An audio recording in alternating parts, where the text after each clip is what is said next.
Welcome to GK facts. करण में जानेंगे वीडियो के अंदर। देखिए अभी जो है आपको पता भी होगा, आप काफी ट्रेंडिंग में है ये टॉपिक कि एलन मस्क जो है जिन्होंने ट्विटर को क्या कर दिया है, टेक ओवर कर दिया है। ठीक है, जो एलन मस्क है उन्होंने ट्विटर को क्या कर दिया है, टेक ओवर कर दिया है। ये आपको पता होगा। आपको पता है एलन मस्क दुनिया के सबसे अमीर व्यक्तियों में से एक माने जाते हैं और इन्होंने ट्विटर को टेक ओवर करा है। हालांकि इससे पहले भी मैंने ये वीडियो कराई थी कि इन्होंने जो है इसकी हिस्सेदारी खरीदी है, लेकिन अभी टेक ओवर की बात आई है तो क्या है ये पूरा मामला, इसके ऊपर जानेंगे। साथ में जो सीईओ हैं, इस मतलब जो ट्विटर के सीईओ थे पराग अग्रवाल, उन्होंने क्या कर पराग अग्रवाल ने क्या कर दिया, उन्होंने ट्विटर के साथ नहीं है वो, मतलब इन्होंने ट्विटर को छोड़ दिया है। ठीक है, अब इन्होंने ट्विटर को क्यों छोड़ा है, साथ में पूरा जो ये टेक ओवर किया है एलन मस्क ने किस तरीके से करा है, इसके ऊपर जानेंगे। तो वीडियो अंत तक जरूर देखिएगा। टॉपिक पेपर के पॉइंट ऑफ व्यू से इंपॉर्टेंट है। एक दो नंबर का क्वेश्चन आपसे एग्जाम में पूछा जा सकता है। अगर पीडीएफ की बात करेंगे तो डिस्क्रिप्शन में आपको जो है टेलीग्राम का लिंक मिलेगा। उस लिंक पे जब आप क्लिक करेंगे तो टेलीग्राम ज्वाइन कर लीजिएगा, वहां पर आपको इसका पीडीएफ मिल जाएगा। क्लियर, चलिए स्टार्ट करते हैं और जानते हैं इस टॉपिक के बारे में। तो देखिए आप सभी को पता है कि दुनिया के सबसे अमीर व्यक्ति हैं एलोन मस्क। एलोन मस्क ने क्या करा है, जो सोशल मीडिया कंपनी है, ठीक है, यानी कि ट्विटर, इसका अधिग्रहण कर लिया है। ये जो डील इन्होंने करी है वो अभी 44 बिलियन डॉलर के अंदर, अमेरिकी डॉलर में हुई है पूरी। ठीक है, अब मस्क जो है वो एक और बड़ी प्रमुख कंपनी, आपको पता है वैसे तो इनकी टेस्ला है, सोलर सिस्टम पे ये काम करते रहते हैं, बहुत सारी कंपनियों में इनका शेयर चलते रहते हैं। लेकिन अभी ये बताया जा रहा है कि मस्क एक बड़ी और प्रमुख सोशल मीडिया कंपनी के ओनर बन गए हैं अब। ठीक है, और यूएसए सहित अगर मैं बात करूं तो दुनिया भर में एक बड़ा चेंज के रूप में देखा जा रहा है। इसको क्या करा जा रहा है कि यूएसए सहित दुनिया भर में एक बड़ा चेंज के रूप में देखा जा रहा है, क्योंकि आपको पता है कि ट्विटर को एक छोटी मोटी कंपनी नहीं है, आप लोग बहुत अच्छे से जानते हैं। ठीक है, चाहे यूज करते हो या नहीं करते हो मुझे नहीं पता, लेकिन ट्विटर के बारे में हर कोई व्यक्ति जानता ही जानता है। ठीक है ना, ये आपको याद रखना है। अब क्या हो रहा था, ये पूरा मामला जो था पिछले कुछ महीनों से देखा जा रहा था कि ट्विटर के कर्मचारियों के लिए चुनौती रही है। मतलब पिछले कुछ महीनों में ये देखा गया कि जो ट्विटर के कर्मचारी हैं उनके लिए कुछ चुनौती रही है। ठीक है ना, और सुर्खियों से बात करें, समाचार से बात करें तो कुछ इस तरीके से पता चला है कि काफी लंबी ये लड़ाई चली है। अब ये पूरी लड़ाई है क्या, देखिए टेक ओवर की प्रक्रिया काफी लंबी रही। क्या रही, मस्क ने क्या करा, इसकी शुरुआत जो है ट्विटर के शेयर खरीद खरीद से शुरू की थी। मतलब मस्क जो है उन्होंने क्या करा, सबसे पहले इसके ट्विटर के जो है शेयर खरीदे थे। मैंने आपको बताया भी था कि ट्विटर के शेयर खरीद लिए इन्होंने, है ना, 45-50% के करीब जो है इन्होंने शेयर खरीदे। तो वहां से इनकी कुछ प्रक्रिया चालू होती है। अब इन्होंने जनवरी से शेयर की नियमित खरीद शुरू करी थी जिससे उनकी हिस्सेदारी मार्च में बढ़कर 5% तक हो गई थी। अब आप सोचोगे 5% हो गई थी, किसमें क्या बड़ी बात है, बड़ी बात है जब बड़ी कंपनियों को खरीदा जाता है तो उसका 1% भी अगर शेयर किसी को मिलता है तो वो बहुत बड़ी बात होती है, यानी कि वो लाखों करोड़ों में कमाई करेगा। समझ रहे मेरी बात को, वो क्या करते हैं, वो लाखों करोड़ों में कमाई करते हैं। तो ये ही मस्क ने करा, इन्होंने धीरे धीरे करके ट्विटर को खरीदा, है ना, 5% तक ये चले गए। अब अप्रैल में वह ट्विटर के सबसे बड़े शेयरधारक बन गए और महीने के अंत तक ये देखा गया कि कंपनी को 44 बिलियन डॉलर में खरीदने के लिए एक सौदा भी इन्होंने कर दिया। 44 बिलियन अमेरिकी डॉलर की बात हो रही है यहाँ पर, खरीदने का सौदा इन्होंने कर दिया। लेकिन मई के मध्यम तक मस्क ने क्या करा, खरीद के बारे में अपना विचार बदलना शुरू कर दिया। मतलब इन्होंने विचार क्यों बदला, जब ये इतना खरीद रहे हैं, धीरे धीरे करके खरीदा, फिर एकदम ही 44 बिलियन पे चले गए।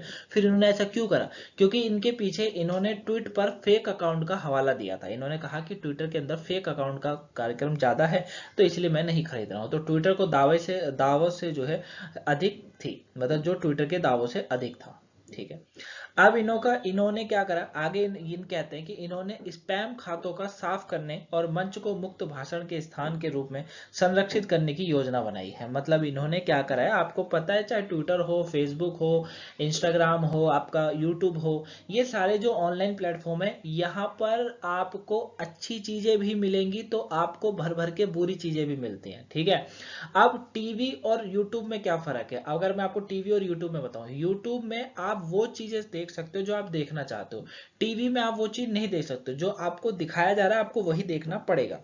यूट्यूब में आप किसी भी चीज को आगे बढ़ाकर देख सकते हो, लेकिन टीवी में ऐसा नहीं देख सकते हो। लेकिन ये जो प्लेटफॉर्म लाए इस उद्देश्य से, लेकिन लोगों ने इसे बना गलत दिया है। अब जैसे यूट्यूब की मैं बात करूं, यूट्यूब पर आपको अगर स्टडी की बात करेंगे तो भर भर के स्टडी वीडियो मिल जाएंगी ना, हर टॉपिक पे आपको वीडियो मिल जाएगी। ठीक है, लेकिन उस टॉपिक में से आपको क्या पसंद है वो आपको डिसाइड करना है। साथ में अगर आपको बुरी चीजें देखनी है तो भर भर के बुरी चीजें भी मिलेंगी, ठीक है। तो इन्होंने कहा है, इन्हों के द्वारा भी ये कहा गया है कि भैया जो ट्विटर पे स्पैम खाते होते हैं ना, उनको साफ करने और उन्हें मंच को मुक्त भाषण के स्थान के रूप में संरक्षित करने की योजना बनाई है, इनकी तरफ से कहा गया। पहले इन्होंने फेक अकाउंट का हवाला दिया, फिर ट्विटर के दावों से अधिक थी, है ना, जो कि ट्विटर के दावों से अधिक था। उसके बाद इन्होंने कहा जो स्पैम खाते हैं उनको मैं सफाया करने की मंच, मतलब एक तरीके से जो है एक नई तरीके की एक टेक्नोलॉजी यूज करूंगा इसमें और वो करूंगा, तो इनकी तरफ से ये कहा गया। तो आप देख रहे हैं कि लड़ाई लंबी चल रही है। फिर मस्क ने जुलाई में घोषणा करी कि वह ट्विटर का अधिग्रहण नहीं करेंगे। अब इन्हों के, अब भैया अमीर व्यक्ति है, अपना दिमाग सोच रहा होगा कुछ ना कुछ। तो मस्क ने क्या कर दिया, जुलाई में घोषणा कर दी कि वो ट्विटर का अधिग्रहण नहीं करेंगे। इसी के बीच में ट्विटर ने इस सौदे में उन्हें बनाए रखने के लिए उन पर केस कर दिया था। समझ रहे हो, ट्विटर ने क्या कर दिया, केस कर दिया। अब अक्टूबर में इन्होंने कानूनी कार्रवाई के रोकने पर जो है अधिग्रहण योजना को फिर से आगे बढ़ाया और 44 बिलियन में ट्विटर को टेक ओवर कर लिया, ठीक है। तो ये पूरी प्रक्रिया चली, इस तरीके से जो है टेक ओवर हुआ है। आप देख सकते हैं पहले खरीद रहे हैं, धीरे धीरे ट्विटर को खरीदा, फिर हवाला देने लगे, बातों को बोलने लगे कि फेक अकाउंट है, ये सब चलता है। उसके बाद इन्होंने कहा मैं स्पैम खातों को साफ करने के लिए अलग मंच ये सब करूंगा। फिर इन्होंने जुलाई में घोषणा कर दी अधिग्रहण नहीं करेंगे। फिर बीच में ट्विटर पर जो है केस हो गया, ट्विटर ने केस कर दिया। उसके बाद इन्होंने जो है कानूनी कार्रवाई को रोकने पर अधिग्रहण योजना से को फिर से लागू कर दिया और आगे से अब जो है इन्होंने पूरी तरीके से टेक ओवर इसे कर लिया है, ठीक है। तो ये पूरी टेक ओवर की प्रक्रिया रही है। आई होप आप इसे अच्छे से जाने होंगे कि किस तरीके से टेक ओवर किया है।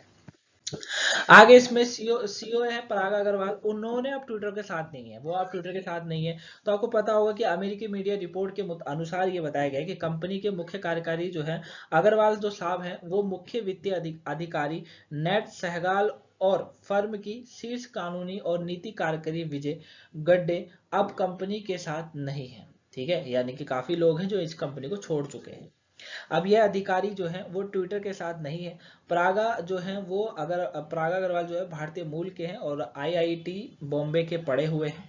नवंबर 2021 में ट्विटर के सीईओ ये बने थे, लेकिन अब इन्होंने छोड़ दिया है, साथ कारण बहुत सारे हैं, ठीक है। तो इसे आप जान गए होंगे। अब हम लोग थोड़ा सा ट्विटर के बारे में बात कर लेते हैं और बाकी हिस्सेदारी ट्विटर की कितनी बची है इसको जान लेते हैं। साथ में एलन मस्क के बारे में भी हम लोग थोड़ा सा जान लेते हैं, ठीक है ना। तो जैसे कि मैंने अभी आपको जो है बताया, शेयर धारकों, आप देखिए इसमें एक चीज और याद रखिएगा कि $54.20 मिलेंगे। शेयर धारक जो है ना उनको $54.20 मिलेगा, ये भी इसमें बताया गया है। ट्विटर की अगर बात करें तो ट्विटर आपको पता है एक माइक्रो ब्लॉगिंग और सोशल नेटवर्किंग कंपनी है। इसकी स्थापना जो है ट्विटर की कब हुई थी, 2006 में इसकी स्थापना हो गई थी। किसकी हो गई थी, ट्विटर की स्थापना 2006 में हो गई थी, ठीक है ना। और जैक डोसी करके जो व्यक्ति थे उन्होंने करी थी, ये आपको पता होगा, ठीक है। और जुलाई 2006 में इसे लॉन्च किया गया था। इसका मुख्यालय की अगर बात करेंगे तो कैलिफोर्निया के अंदर स्थित है, ठीक है।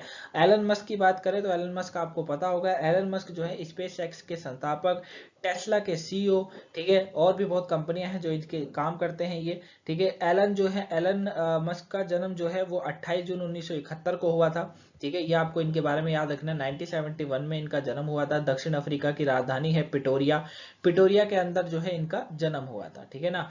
ब्लूमबर्ग बिलियंस इंडेक्स और फोर्ब्स की रियल टाइम अरबपतियों की सूची में अगर मैं बात करूं तो एलन मस्क जो है वो दुनिया के सबसे धनी व्यक्ति हैं, यानी कि नंबर 1 पे आने वाला ये व्यक्ति है, ठीक है। ये आपको इनके बारे में याद रखना है। तो आई होप आप इस टॉपिक को जाने होंगे ट्विटर के, और साथ में आप जो मालिक बन चुके हैं एलन मस्क, इनके बारे में जाने होंगे।